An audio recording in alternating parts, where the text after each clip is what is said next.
Hi everyone, Linda from Let's Talk Prepping. And I saw this article on what foods are really bad for the planet.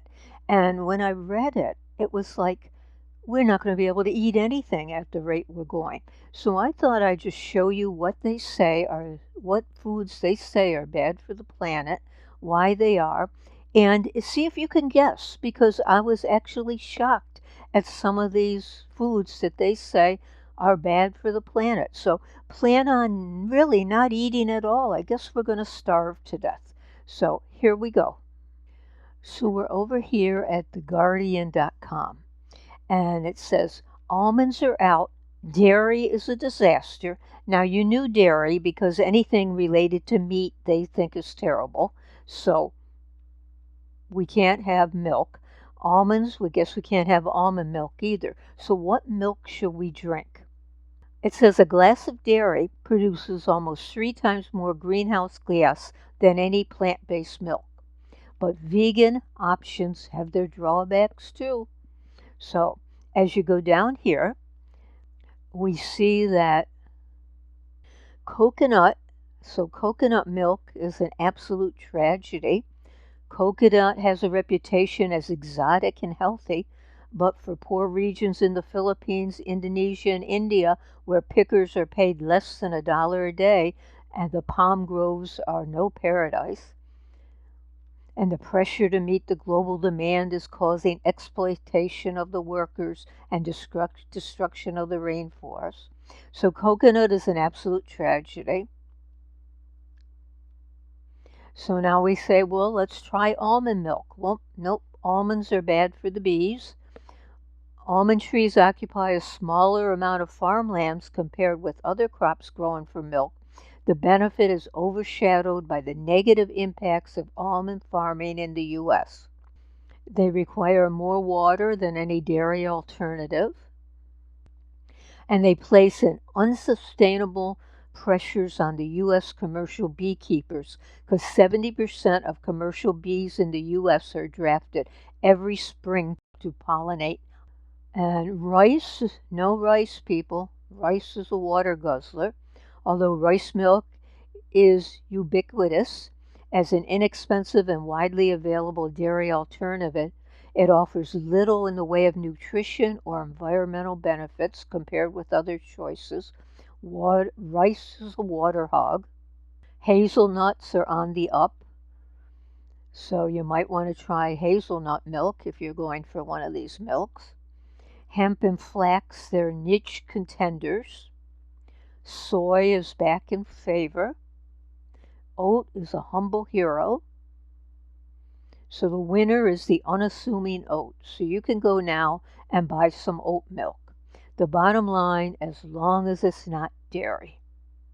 So this was just an interesting article, but it made me think, what other foods do they think are really bad for the environment?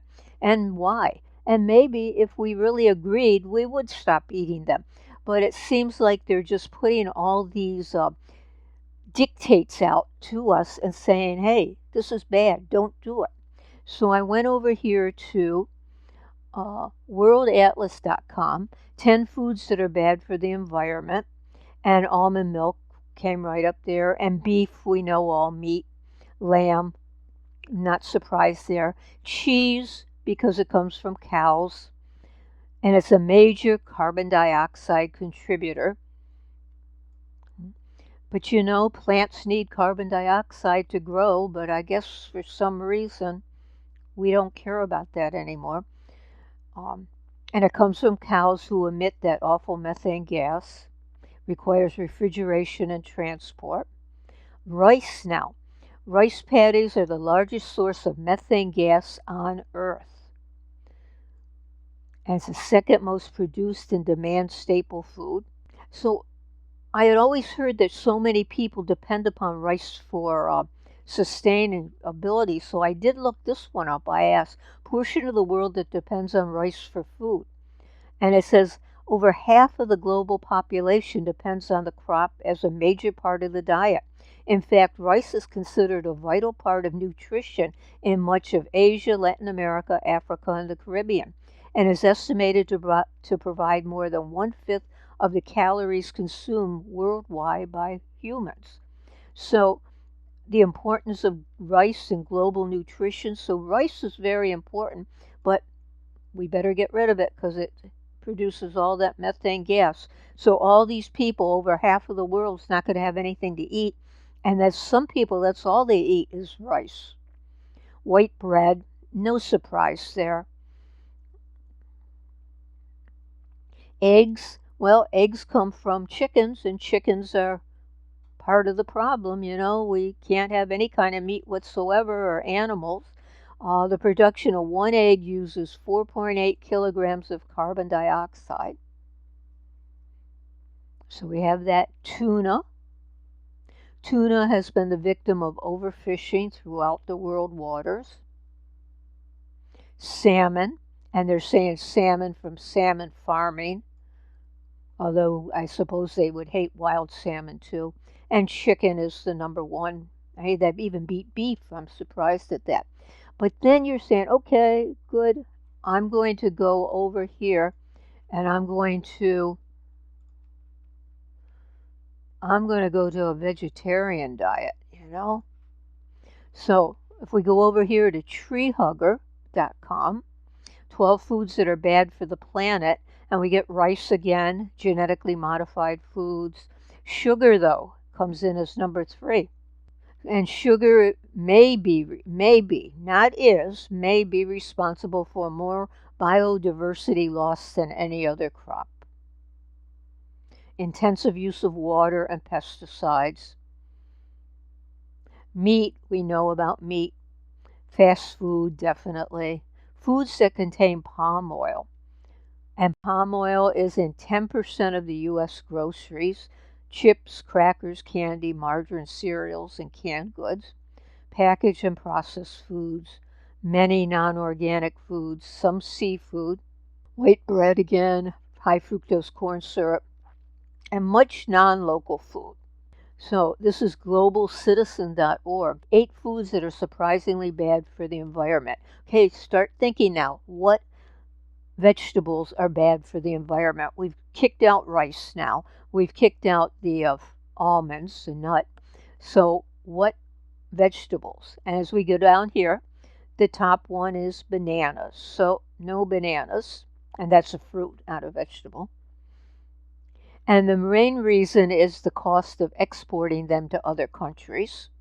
So we got that.